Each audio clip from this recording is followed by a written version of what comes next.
අයිබෝවන් සුබෝදෑසනක් වේවා ඔබට. අපි අද මුණ ගැසෙන්නේ මේ මාසේ 6 වෙනිදා. අදට අදාළව මොනවද ජාතික පුවත්පත්වල පළ වී තිබෙන්නේ වාර්තාව පුටා ගන්නට මෙතෙන් පටන් සූදානම්. කොවිඩ් පිළිබඳවම තමයි සුපුරුදු පරිදි මේ දිනවල කතා බහ කෙරෙන්නේ. අද දවසෙත් ජාතික පුවත්පත්වල එහෙමමයි. අපි ඒ අතර දකිනවා අද අරුණ පුවත්පතේ සිරස්තලය. ඊටම රටක් විදිහට ඊටම වැදගත් වෙන කාරණාවක්. අභියෝගයේ අත ළඟයි සංචාරන සීමා පනවන්න ලෝක සෞඛ්‍ය සංවිධානය ලංකාවට කියයි. දෛනික අසාධිතයින් සංඛ්‍යාව සීඝ්‍රයෙන් ඉහළ යන බැවින් කොවිඩ් ව්‍යාප්තිය බැරෑරුම් ලෙස සලකන ලෙසද දැඩි සංචාරන සීමා කෙරෙහි අවධානය යොමු කරන ලෙසද ලෝක සෞඛ්‍ය සංවිධානය ශ්‍රී ලංකාවෙන් ඉල්ලා ඇති බව තමයි වාර්තා වෙන්නේ. ලෝක සෞඛ්‍ය සංවිධානය හැම විටම නිරීක්ෂණයෙන් පසුවනවා ලෝකේ රටවල් වල තත්ත්වය පිළිබඳව. කොවිඩ් හමුවේ ලෝකේ එක් එක් රටවල තත්ත්වය පිළිබඳව. එහෙම ගත්තාම ශ්‍රී ලංකාවේ වර්තමාන තත්ත්වය පාලනය කරගත හැකි තත්ත්වයක තියෙනවා කියලා අපේ සෞඛ්‍ය විශේෂඥයින් බොහෝ විට ප්‍රකාශ කරනවා. නමුත් මේ තත්ත්වය තවදුරටත් උත්සන්න වෙමින් ගියොතින් යම් අධ්‍යයනකින් පසු තත්ත්වය පාලනය කරගත නොහැකි තැනකට පත් වුණායින් පස්සේ තමයි ඉන්දියාවට අද අත් වෙලා තියෙන ඉරණම අත් වෙන්න පටන් ගන්නෙ. ඒ නිසා තමයි ලෝක සෞඛ්‍ය සංවිධානය කියන්නේ ඒ සඳහා වැටබැඳීමට අවශ්‍ය ක්‍රියාමාර්ග දැන් සිට අනුගමනය කරන්න කියන එක පිළිබඳව. රටේ නන්දෙසි නැහෙනවා රට වැහුවා නම් හොඳයි කියන කතාත්.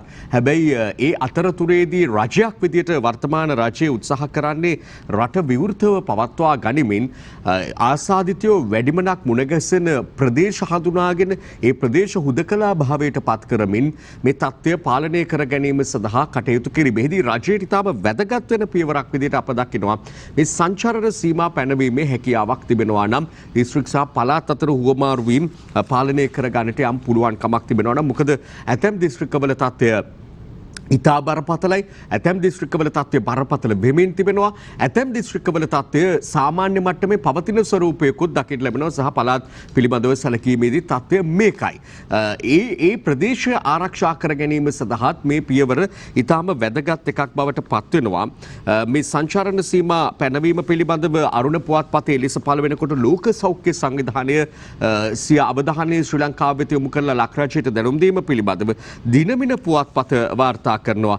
ආසාදිතයන් වැඩි වුණොත් පළාත් අතර සංචාරන සීමා පනවනවා. සෞඛ්‍ය සේවා අධ්‍යක්ෂ ජනරාල්වරයා උපුටා දක්වමින් තමයි දිනමින මේ පිළිබඳව වාර්තා කරන්නේ. දැනටත් අනිකුත් රටවල් හා සැසඳීමේදීත් ශ්‍රී ලංකාවේ ජනගහනය සමග සසන්දනය කර බැලීමේදීත් ආසාදිතයින් මුණ ගැසෙන ප්‍රමාණය ඉහළ ස්වරූපයක් ගන්නවා. මේ සෞඛ්‍ය විශේෂඥයින් බලධාරීන් කියන්නේ මීට වඩා තවදුරටත් ඉහළ යන තත්ත්වයක් තිබුණොත් මේ පිළිබඳව අවධානය යොමු කරනවා කියලා කොරෝනා ආසාදිත රෝගීන් වැඩි වශයෙන් වාර්තා වෙන්නේ නම් පළාත් අතර සංචාරන සීමා පැනවීමට වන බව සෞඛ්‍ය සේවා අධ්‍යක්ෂ ජනරාල් වෛද්‍යාසෙලු ගුණවර්ධන මහතා සඳහන් කළ බව කියනවා. දිවයිනේ ප්‍රදේශ කිහිපයකින් වැඩි වශයෙන් ආසාදිතයන් වාර්තා වීම නිසා බොහෝ ග්‍රාම නිලධාරී වසම් සහ පොලිස් බල ප්‍රදේශ හුදකලා කර තිබෙනවා. මේ වන විට හුදකලා කර ඇති ග්‍රාම සේවා වසම් 100කට ආසන්න සංඛ්‍යාවක් අපට නිරීක්ෂණය වෙනවා. ඒ සමග අපි මව්බිම පුවත්පතට අවධානය යොමු කරමු. මව්බිම පුවත්පතේ තිබෙනවා සෞඛ්‍ය නීති රීතිවලට පටහැනිව මගින් ගෙන යන බස් කුලීරිය ත්‍රිරෝධ රථ අත්අඩංගුවට සියලු පොලිසිවලට පොලිස්පතිගෙන් විශේෂ නියෝගයක්. අධිකරණයෙන් මෙහා ගැළවිල්ලක් නැහැ. එහෙම වුණොත් මොකද වෙන්නේ කියන එකත් මෙතනම සඳහන් වෙලා තිබෙනවා. මුඛ ආවරණය පැළඳීමේ ඉඳලා ඒ නිසි පරිදි පැළඳීම කියන තැන ඉඳන් එහාට සියලු දෑ පිළිබඳව අවධානය මේ වන විට දැඩි ලෙස යොමු වෙලා තිබෙනවා. ආරක්ෂක අංශවලට සිද්ධ වීමම කනගාටුවක් එක පැත්තකින් මේ මූලික සෞඛ්‍ය ක්‍රමවේද ආරක්ෂා කරන්න කියලා විටින් විට ජනතාවට යම් යම් ව්‍යාපාරික ස්ථානවලට ප්‍රවාහන අංශවලට ප්‍රවාහන මාර්ග මාධ්‍යවලට මෙලෙස දැනුම් දීමට සිදුවීමම ඊටාම කනගාටුවට කාරණාවක් කියන එකයි අපට නම් කියන්න තිබෙන්නේ. මොකද මේ රටේ ජීවත් වෙන පුංචි දරුවාගේ ඉඳලා යමක් කමක් තේරෙන වයසේ දරුවාගේ ඉඳලා දැන් දන්නවා මොන වගේ තත්යකද ලෝකයේ සහ රට තියෙන්නේ. දිනපතා මේ ගැන කතා කරන්නේ. මරණ සංඛ්‍යාව ගැන කතා කරනවා. ආසාදිත වූ සංඛ්‍යාව ගැන කතා කරනවා. ඒ අතර අපිට අම්මාකාරක සැනසුම් සුසුමක් කියලාට පුළුවන් පණිවිඩයක් කිය ලැබෙනවා. සුව වූ සංඛ්‍යාව මේ අතරේ ලක්ෂ්‍ය ඉක්මවා යනවා. හැබැයි 16000කට එහා ප්‍රමාණයක් ආසාදිතයෝ විදියට තවදුරටත් රෝහල්ගතව ප්‍රතිකාර ලබනවා. මේ සියල්ල අතරේ තමයි අප මේ කාලය ගෙවමින් ඉන්නේ. ඒ අතරේ තවත් කනගාටුදායක කාරණාවක් සාමාන්‍යයෙන් කොරෝනා වලින් මියගිය සංඛ්‍යාව පිළිබඳව සැලකීමේදී දැන් 734 දක්වා වැඩි වී ඇති බව තමයි වාර්තා පළ වෙන්නේ. එය ගණන් හදලා බැලුවාම රටක් විදියට අප තවම හොඳ තත්ත්වයක ඉන්නවා කියලා කෙනෙක්ට කියන්න පුළුවන්. හැබැයි ඒ උනාට ඒ මියගිය සමස්තය පිළිබඳ සලකලා බලලා මියගිය සංඛ්‍යාව පොඩි කියලා පෙන්වනවට වඩා අවධානය යොමු කළ යුතු වන්නේ එක් අයෙක් ගෙදරකින් නැති වුණත් ඒ ගෙදරට එය ගෙදර සමස්තයම වන්නට පුළුවන් නිසා මේ ගැන අවධානය යොමු කිරීම ඉතාමත්ම වැදගත් වෙනවා. කීප දෙනෙක්නේ 18ක් තාම අඩුයිනේ කියලා ඉන්න පුළුවන් තත්ත්වයක රටක් විදිහට අප නැහැ. කෙසේ වෙතත් මේ මිය යන අය අතරේ නොහිටපු කාණ්ඩයක් පිළිබඳව අද සිට කතා කරන්නට වෙනවා. ගැබිණි මවක් මිය යාමත් එක්ක අපි කලින් වාර්තා ඉදිරිපත් කළ ගැබිණි මව්වරු 70ක් පමණ ආසාදිත තත්ත්වයට පත් වෙලා ඉන්න කියලා. එහිදී අප ප්‍රකාශ කළා මේ මව්වරු 70ක් කියලා කියන්නේ අවම වශයෙන් තවත් ජීවිත 70ක් දරුවොත් එක්ක ගත්තාම 140ක් ජීවිත අනතුරේ නිවුන් දරුවෝ පිළිබඳව නොසැලකුවා. කෙසේ වෙතත් මේ විදියට ගැබිණි මවක් මිය යාම ඒ වගේම කුඩා දරුවෝ ආසාදිතයින් බවට පත්වීම මේවා බොහෝ වෙලාවට කම්පණයට ලක් කරන කාරණා බවට පත් වෙනවා. මේ කොවිඩ් තත්ත්වය හමුවේ අප රටේ තත්ත්වය මෙහි බොහෝ අපි පවත්වාගෙන යාම ගැනත් එක් පැත්තකට සතුටු විය හැකි තත්ත්වයනුත් තියෙනවා. අනිකුත් රටවල වැඩි දුර යන්න ඕනේ. ඉන්දියාවට ගියාම තියෙන තත්ත්වය පිළිබඳව සලකා බලද්දී ඒ දරුවෝද ගැබිණි මව්වරුද තරුණ තරුණියෝද වැඩිහිටියෝද කියලා වර්ග කරන්නටවත් මේ වෙලාවේ උන්ට විදිහක් නැහැ. එවැනි පසුබිමක් තියෙන්නේ. ඊයේ තවත් ආසාදිතයෝ 1939ක් මරණ 11ක් වාර්තා වුණා කියලා දිවයින පුවත්පත වාර්තා කරනවා. අවශ්‍ය වුණොත් සංචාරණ සීමා පැනවීම පිළිබඳව සෞඛ්‍ය සේවා අධ්‍යක්ෂ ජනරාල්වරයා උපුටාගෙන දිවයින ප්‍රධාන සිරස්තලයේ තවදුරටත් අනුසිරස්තලයක් ලෙස වාර්තා කරනවා. දැඩි සත්කාර ඒකකවල බරපතල සංකූලතා දක්වන රෝගීන් 57ක් තවත් ග්‍රාම නිලධාරී වසම් 12ක් හුදකලා භාවයට පත් කිරීම ගැනත් දිවයින අද වාර්තා කරලා තියෙනවා අපට දකින්නට පුළුවන්. මේ අතරේ රජයත් කියනවා විපක්ෂයත් කියනවා බොහෝ දෙනා පිළිගන්නවා එන්නත් කරණය තමයි යම් ආකාරයකට මැඩ පවත්වා ගැනීම සඳහා අපට දැන්ට තිබෙන සාර්ථක ක්‍රමවේදය කියන එක. ලෝකයේ පිළිගැනීමත් එහෙමයි. නමුත් අවසනාවකට එන්නත් පිළිබඳව අප තබා තිබූ බලාපොරොත්තු බිඳවැටෙන ස්වරූපයක් තිබෙනවා මේ ඉන්දියාවේ උද්ගත වී තිබෙන වාතාවරණයත් එක්ක. ඉන්දියේ එන්නත දුන් ලක්ෂ 6කට දෙවන මාත්‍රාවදීම ගැටලුවක්. ඉන්දියේ එන්නත ගැනීමට රටවල් කිහිපයක් සමග සාකච්ඡා. චීන එන්නත දුන් චීන ජාතිකයන් 2500කට කිසිදු අතුරු ආබාධයක් නැහැ. රාජ්‍ය අමාත්‍ය මහාචාර්ය චන්න ජයසුමන මේ පිළිබඳව ඊයේ පිළිසඳර තුලදීත් අප යම් ආකාරයකින් සාකච්ඡා කරා. මේ චීන එන්නත ලෝකීය රටවල් ගණනාවක භාවිත කරනවා. අපේ ඖෂධ නියාමන අධිකාරියේ අනුමැතිය තවම මේ එන්නතට හිමි වී නොමැති වීම නිසා ඒ නොමිලේම ලැබුණු එන්නත්තුගේ අපිට තබාගෙන ඉන්නට සිද්ධ වෙලා තිබෙනවා. ඒ වගේම ලබා දුන්නු ඇස්ට්‍රාසෙනිකා එන්නත ඉතිරි මාත්‍රා ටික ගන්න බැරුව ඒකට මොකද කරන්න කියන ප්‍රශ්නේ රටක් විදිහට අපි මුහුණ දීලා ඉන්නේ. මේ ගැන විවිධ මත තිබෙනවා. විශේෂඥ වෛද්‍ය සුදත් සමරවීර මහතා වසංගත රෝග විද්‍යාංශයේ ප්‍රධානියා සඳහන් කරනවා උත්සාහ කරමින් පරීක්ෂණ කරමින් ඉන්නවා කියන එක වෙනත් එන්නතක් දෙවන මාත්‍රාව විදිහට ලබා දීම සුදුසුද කියන එක පිළිබඳව මේ ආදී තත්වයක තමයි අපේ එන්නත් කරන වැඩපිළිවෙල තියෙන. ඒ අතර ස්පුට්නික් V එන්නතේ යම් ප්‍රමාණයක් ලැබුණා. එය ලබා දීම අද සිට ආරම්භ කරන බවත් සඳහන් වෙනවා. ඒ වගේම අප ඇනවුම් කරලා තිබෙනවා තවත් ලක්ෂ ගණනක ප්‍රමාණයක්.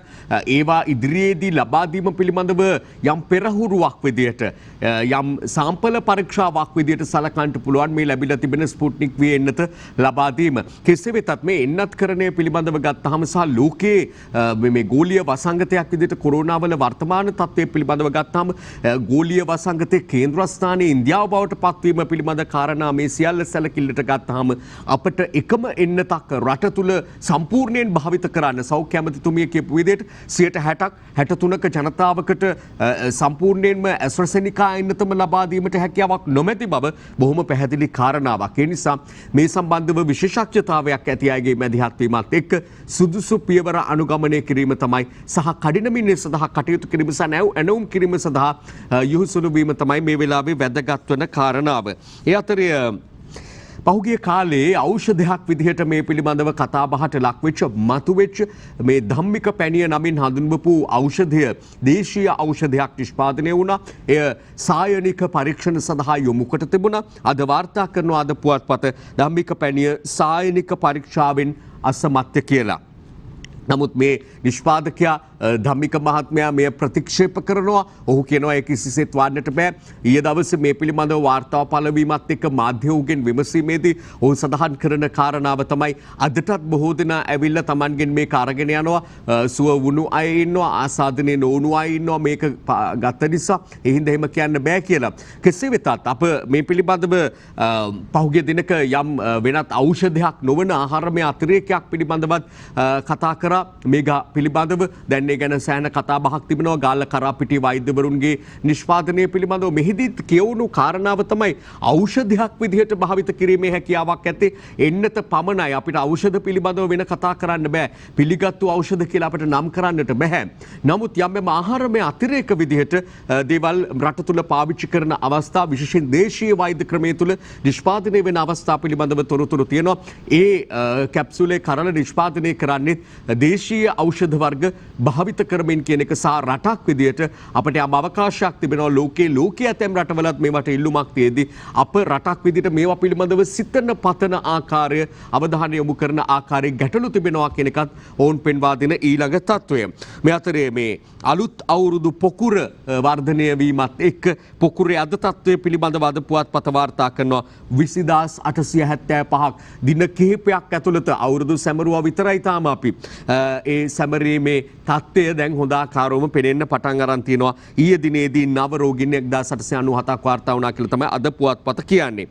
මුව ආවරණ නිසි ලෙස නොපළඳින අයට එරෙහිවත් නිරෝධාන නීතිය ක්‍රියාත්මක වන බව එම පුවත්පතම වාර්තා කරනවා. මුඛ ආවරණය නිකට ආවරණයක් ගෙලාවරණයක් කරගන්නා අයට එම නැත්නම් ඉසාවරණයක් කරගන්නා අයට මේක හොඳ පණිවිඩයක් වේවි. මුඛ ආවරණය නිසි පරිදි පැළඳීම ගැන ඕනෑ තරම් උපදෙස් ලබා දීලා තිබෙනවා සෞඛ්‍යංශ. එහි වැදගත්කම පිළිබඳව ඕනෑ තරම් උපදෙස් ලබා දීලා තියෙද්දිත් ඒවා පිළින් නොපදින අය පිළිබඳව අනිවාර්යයෙන්ම කටයුතු කරන්නට වෙනවා. තවත් විවිධ වූ වාර්තා අද අපට මුණ ගැසෙනවා කෝවිඩ් ගැන වගේම ඡන්ද ගැනත් තියෙනවා. අද ලංකාදීප ප්‍රධාන වාර්තාව ඡන්ද නීති සංශෝධනයේට ආණ්ඩුවේ විපක්ෂයේ 15කට වගකීම් පැවරීම පිළිබඳව සහ පාර්ලිමේන්තුවේ ඇති වූ යම් කතාබහ මේ ආදී විවිධ වූ වාර්තා සමග කෙටි විරාමයකින් අනතුරු අපි මුණ ගැසෙමු. අපි අවසාන වශයෙන් උපුටාගත්තු සිරස්තලයේ බවට පත්වුණේ ලංකාදීප පුවත්පතේ මේ ඡන්ද නීති සංශෝධනයට ආණ්ඩුවේ විපක්ෂයේ 15කට වගකීම් පවරයි කියන කාරණාව. එහි මුල් පුටුවට දිනේෂ් ගුණවර්ධන අමාත්‍යතුමා පත් කිරීම පිළිබඳව අද මව්බිම වාර්තා කරනවා. අතරේ ඒ කාරණාවත් අපි උපුට ගන්නවා. ඒ වගේම මේ කෝවිඩ් පිළිබඳව වැඩි අවධානය යොමු කරමින් සිටියේදී රටක් විදිහට යම් අභිමානයක් ඇතිවන තවත් පුවතක් අපට දකින්නට පුළුවන්. මව්බිම දිනමින පුවත්පතේ ගැන වාර්තා කරලා තියෙනවා. ආසියානු සංවර්ධන බැංකුව අධිපතිවරුන්ගේ මුලසුන අගමැති මහින්දට එහි සභාපතිත්වය අග්‍රාමාත්‍ය මහින්ද රාජපක්ෂ මහතාට හිමිවීමත් ඒ සම්බන්ධව එතුමාගේ අදහසක් තියෙනවා. නැගී එන ආසියාවට ලෝකීය මෙහෙයවීමේ වගකීමක් තියෙනවා කියලයි අග්‍රාමාත්‍ය මහින්ද රාජපක්ෂ මැතිතුමා සඳහන් කරන්නේ. අපේ සුභාශිංසන පිරිනමමින් මේ පුවත උපුටා ගන්නේ. ඒ අතරේ මේ නැවත වතාවක් කොවිඩ් පිළිබඳව මෙන්න මේ කාරණා ඉදිරිපත් කරන්නට ඕනේ. ලංකාදීපේ තියෙන්නේ දඹුල්ල ආර්ථිකයේ මර්මස්ථානයක්. ජනතාව රැස්වන තැන් විවෘත කිරීම අවදානම් විශේෂඥ වෛද්‍ය සමරවීර. දඹුල්ල ආර්ථිකයේ අම්මාකාරකින් විවෘත කරන්න අවස්ථාව ලැබිලා ඉතාම කෙටි වේලාවකින් කඩ කිහිපයකම වෙළඳසල් 5-6කම කොවිඩ් නීති අමුමි උල්ලංඝනය කරන අවස්ථා දකින්න ලැබුණා කියලත් අප දැක්නවා යම් පුවත් වාර්තාවල පළ වෙලා තිබෙනවා. සාමූහික වගකීම කියන එකෙන් බොහෝ දෙනා බැහැරව සිටීම ඉතාම කනගාටුවට කාරණාවක්. මොකද ආර්ථිකයේ කඩාවැටීමකට ලක් ලක් නොවී ජනතාවගේ ජන ජීවිතේ කඩා වැටීමකට ලක් නොවී ගොවීන්ගේ ව්‍යාපාරිකයින්ගේ වෙළෙන්දන්ගේ ජීවිත කඩා වැටෙන්නට නොදී පවත්වාගෙන යන්නට නම් කොවිඩ් තත්ත්වය හමුවේ හැඩ ගැහිලා ඒ අනුව ඒ නීති රීති පිළිපදිමින් මාර්ගෝපදේශ පිළිපදිමින් කටයුතු කිරීම තමයි එකම ක්‍රමය. නමුත් ඒට පරිබාහිරව ගිහිල්ලා බලාපොරොත්තු වෙනවා නම් නිදහසේ වෙලහෙළදාම් කරන්න ඒ කිසිසේත් අවසර නොලැබෙන තත්ත්වයක්. ඒ නිසා තමයි මේ දඹුල්ල ආර්ථිකය පිළිබඳ කතා කරන්නේ. නන්දිසින් ජනතාව අතරමැදි වෙළෙන්දු ආදීන් බොහෝ දෙනෙක් ඇවිත් තොග පිටින් එළවලු අරගෙන ඒවා තම තමන්ගේ ගම්බිම් බලා අරගෙන යනවා. එතකොට මේ ව්‍යාප්තිය පහුගිය කාලේ අපිට මතකයි පෑලියගොඩ මත්ස්‍ය වෙළඳ සංකීර්ණයේ සිදු වූ තත්ත්වය. පෑලියගොඩින් රටේ කොච්චර ප්‍රදේශවලට මේ කොවිඩ් වසංගතය පැතිර ගියාද කියන අමුතුවෙන් කියන්නට ඕනේ නෑ. ඒ නිසා මේ දඹුල්ල ආර්ථිකය තවත් කොවිඩ් පොකුරක් බවට පත්වීම පාලනය කර ගැනීම සඳහා විශාල වගකීමක් සහ දැන් ඒ පිළිබඳ අවධානය යොමු කිරීමක් කරන්නට වෙලා තිබෙනවා.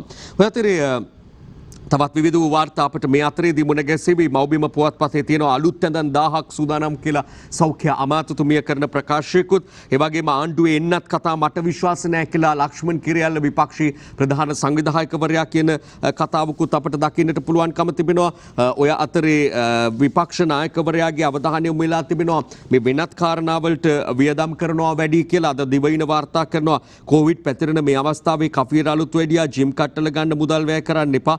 සජිත් මැතිසබේදී ඉල්ලයි. ඒට පිළිතුරක් දෙනවා නාමල් රාජපක්ෂ අමාත්‍යවරයා. මේවා කොරෝනා අරමුදලින් ගත්තු මුදල් නෙමේ වෙන් කළේ අයවැයෙන් ඇමති නාමල් කියයි කියලා වාර්තා කරනවා. මේවත් රටේ සිද්ධ වෙමින් කොරෝනා පැතිර යන අතරතුර මේ කාරණාත් සිද්ධ වෙන්න ඕනේ. අයවැයෙන් මුදල් වෙන් කළා තියෙන්නේ. වෙන් කරපු මුදල් අනිත් පැත්තට යන්න දෙන්න බෑ. මේවා ප්‍රයෝජනෙට ගන්න ඕනේ. මේ ස්ථාවරයේ තමයි රජයෙන් සංවර්ධන ක්‍රියාදාමයක් කරගෙන යන්න ඕනේ. කොවිඩ් වලටත් මුහුණ දෙන්න ඕනේ කියන ස්ථාවරයේ ඉන්න රජයේ මතය තමයි ඇමතිතුමා ප්‍රකාශයට පත් කරන්නේ. ඉන් පස්සේ අපි අවධානය යොමු කරමු මේ පාර්ලිමේන්තුවේ ඊයේ එක සුවිශේෂත්වයක් තමයි ජනාධිපතිවරයා පාර්ලිමේන්තුව අපි දැක්කා. ඒ පිළිබඳව දිවයින සහ තවත් පුවත්පත් වාර්තා කරලා තිබෙනවා. ජනාධිපතිවරයාගේ පාර්ලිමේන්තු පැමිණීම දිනමිනත් වාර්තා කරනවා ජනපති මැතිසභයට එයි කියලා. ඒ අතරේ පාර්ලිමේන්තුවේ උණුසුම් කතාබහ කිහිපයකට අවධානය දෙනවා. ඒ අතරේ ෆීල්ඩ් මාර්ෂල් සරත් ඇමති සරත් හැප්පෙති කියලත් වාර්තා කරනවා. පාර්ලිමේන්තුවේ සරත්ලාගේ හැප්පීමක් සහ විශේෂයෙන් මේ හැප්පීම ඇතුලේ අතීතයට අප ගියාට පස්සේ මේ රට 30 අවුරුදු යුද්ධයකින් මුදා ගැනීමේ මෙහෙයුමේදී ප්‍රමුඛ පෙළේ ප්‍රබල කාර්යභාරයක් ඉටු කළ යුද විරුවන් දෙදෙනෙක් නායකයින් දෙදෙනෙක් අද පාර්ලිමේන්තු සභිකයින් විදිහට මේ විදිහට මත ගැටුම් ඇති කරගත්තාට ඔවුන් ඒ අරමුණක් වෙනුවෙන් සටන් වැදුණා. අපිට මේ මතකයට නැගෙනවා. කෙසේ වෙතත් මේ මතභේදාත්මක තත්ත්වයේ බහින් බස්වීම වෙන්නේ මොකක්ද? එකක් සුනිල් රත්නායක රණවිරුවා පිළිබඳ නිදහස් කිරීම පිළිබඳ කාරණාව. අනිත් පැත්තෙන් සරත් ෆොන්සේකා මැතිතුමා ප්‍රශ්න කරනවා මේ පිළිබඳව. ඒ අතරේ සරත් වීරසේකර අමාත්‍යවරයා රුෂාඩ් බදියුදීන් මැතිතුමා පාර්ලිමේන්තු කැඳවීම පිළිබඳ විරෝධය පෑමත් එක්ක මේ කතාව උත්සන්න වෙන්නේ. ඒ පිළිබඳව පුවත් වාර්තා තියේදී විවිධ ආකාරයෙන් පළ කරලා දිනමින පුවත්පතේ තියෙනවා රුෂාඩ් පාර්ලිමේන්තු කැඳවන්න එපා. ඇමති සරත් වීරසේකර කැඳවා අයිතිය රකින්න විපක්ෂ නායක සජිත් ප්‍රේමදාස නීති ගැටලුවක් නැහැ නීතිපතිතුමා. නීතිපතිතුමාත් කියනවා නම් නීති ගැටලුවක් නැහැ කියලා.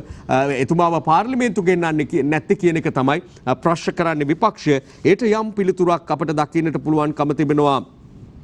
පුවත්පතක වාර්තා වෙලා තිබුණා. මේ තියෙන දිවයින පුවත්පතේ ආරක්ෂක නිලධාරියෙකුට කොවිඩ් රිෂාඩ් ගෙනාවේ නැහැ. CID පාර්ලිමේන්තු ලේකම්ට දන්වයි කියලා ඒ වාර්තාවේ තියෙන එකම නීතිපතිවරයාගේ ස්ථාවරයත් ඒ සමගම පළ වෙලා තියෙනවා. අද අපට දකින්නට පුළුවන්කම තිබෙනවා. ඉන් පස්සේ දිවයින පුවත්පතේ තියෙන වාර්තාවකට අපි අවධානය දෙනවා පිළියන්දල දේශපාලක බලපෑම් ගැන පරීක්ෂණයක්. ඒක සෑම පුවත්පතකම වගේ පළ වෙලා තිබෙනවා. අපට දකින්නට පුළුවන්කම තිබෙනවා මේ පිළියන්දල ඇති වූ තත්ත්වය පිළිබඳව සොයා බැලීම සඳහා පරීක්ෂණයක් පත් කළා කියලා. මව්බිමත් කියනවා පිළියන්දල හුදකලාව වෙනස් කිරීම ගැන පරීක්ෂණයක් ක්‍රියාත්මක වෙනවා කියලා. වෙන පත්තරවලත් මෙය විවිධාකාරයෙන් වාර්තා කරලා තියෙනවා. අපට දකින්නට පුළුවන්කම තියෙනවා. ඒ කණ්ඩායම කැස්බෑව පිළියන්දල සෞඛ්‍ය වෛද්‍ය නිලධාරී කාර්යාලය තුල සාකච්ඡා පැවැත්වුවා. මාධ්‍ය විමසද්දී මොනවද සාකච්ඡා වූ කරුණු කාරණා කියන එක ඔවුන් පිළිතුරු නොදීම පිටව ගියා. කෙසේ වෙතත් මේ දේශපාලනික කාරණාවක් කර නොගැනීම තමයි වඩාත් වටින්නේ කියන එක මේ පිළිබඳව මැදිහත්ව හිතද්දී බොහොම පැහැදිලි කාරණාව. ඊළඟට මව්බිමේ තියෙනවා PHI සංගමයෙන් කොවිඩ් ගැන රතු එළියක්. රෝගීන් වාර්තා වීම 70%කින් ඉහළට. අපේ රාජකාරිවලට ඇඟිලි ගැසීම් එපා කියලයි ඔවුන් ඉල්ලා සිටින්නේ. ඒ අතර ඉතාම වැදගත් ප්‍රකාශයක් අපට දකින්නට පුළුවන්කම තිබෙනවා. අද මව්බිම පුවත්පතේ පළ වෙලා තියෙනවා. සමාවෙන්න ජනබලවේගේ ජාතික ජනබලවේගේ පත් කළ මන්ත්‍රීණී ආචාර්ය හරිනි අමරසූරිය උපුටා දක්වමින් මේ වාර්තාව පළ කරන්නේ මව්බිම විශේෂඥ දැනුම නැති අය මාධ්‍යයට කතා කිරීම අනතුරක්. සහ ඇතැම් වෙලාවට මේ එය ඉතාම බරපතල තත්ත්වයන් නිර්මාණය කරනවා සහ ප්‍රශ්න නිර්මාණය කරන ජනතාවත් අතරමං වෙනවා. කොයි කාරණාද නිවැරදි කියන එක වටහා ගැනීම පිළිබඳව මේ කොවිඩ් වලට පමණක් අදාළ කර නොගෙනයි අප බැලිය යුත්තේ කියලාත් අප විශ්වාස කරනවා. ඕනෑම විෂයක් පිළිබඳව කතා කරද්දී ඒ පිළිබඳව දැනුම් තේරුම් තියෙන අය විශේෂයෙන්ම අදහස් දක්වනවා නම් ඒ පිළිබඳව පක්ෂ විපක්ෂ මත ඒ අයගෙන් ඉදිරිපත් වෙනවා නම් ජනතාවට උනත් ඒ පිළිබඳ පැහැදිලි අදහසක් ඇති කරගන්න පුළුවන්කම තිබෙනවා. ඇය ඊටාම වැදගත් කාරණාවක් මතු කරන්නේ මේ ජනබලවේගයේ මන්ත්‍රීතුමිය ඒ පිළිබඳව දැනුම ඇති අය මාධ්‍යයට කතා කරොත් වඩා යහපත් කියන එක. එවැනි අඩුපාඩු තැන් අපට මීට පෙරත් දකින්නට ලැබිලා තිබෙනවා. ඒ නිසා අපි ඊටාම කාරුණිකව ඉල්ලනවා මේ ගැන අවබෝධයකින් දැනුම නැත්නම් අපට පුළුවන් දැනුම උපයා ගන්නට සමාවෙන්න අපට පුළුවන් දැනුම එකසු කරගෙන මේ පිළිබඳව කතා කරන්න නිසා නොදැනුවත්ව කතා කරලා දුර්මත සමාජගත කිරීම නොවිය යුතුයි කියලායි අප කියන්නේ. ඒ අතරේ මෙන්න මේ කාරණාවෙන් අපි විරාමයකට යනවා. පිළිසඳර සඳහා සමාජ මාධ්‍ය බෙහෙත් වට්ටෝරු නිසා අමාරුවේ වැටෙන්න එපා. ආයුර්වේද රාජ්‍ය අමාත්‍යාංශයෙන් කරන ඉල්ලීමක්. අපි කලිනුත් මේ ඖෂධ පිළිබඳව කතා කළා. ඒ නිසා යලියලිත් විස්තර කරන්නට අවශ්‍ය වෙන්නේ නැහැ, විග්‍රහ කරන්නට අවශ්‍ය වෙන්නේ නැහැ. මේ පිළිබඳව විවිධ වට්ටෝරු පැතර යනවා. ඔබ තේරුම් බේරුම් කර ගැනීම වැදගත් වෙනවා. මේවා පසුපස යාමද වැදගත් වෙන්නේ. එහෙම නැත්නම් නිසි මාර්ගෝපදේශ පිළිපදිමින් සෞඛ්‍ය සම්පන්නව ජීවත් වීම සඳහා කොවිඩ් මර්ධනයට ජනතාව විදියට පුරවැසියෝ විදියට සහාය දීමද වඩා වැදගත් වෙන්නේ කියන එක. අපි විරාමයක් ගෙන අද පිළිසඳර සමග මුණ ගැසෙමු.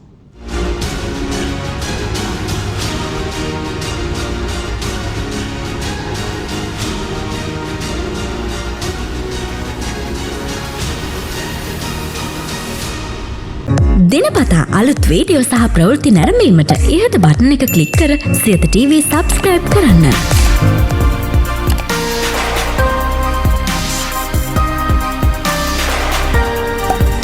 අලුත් වීඩියෝ ගැන මුලින්ම දැනගන්න මෙම සීනුව ක්ලික් කරන්න.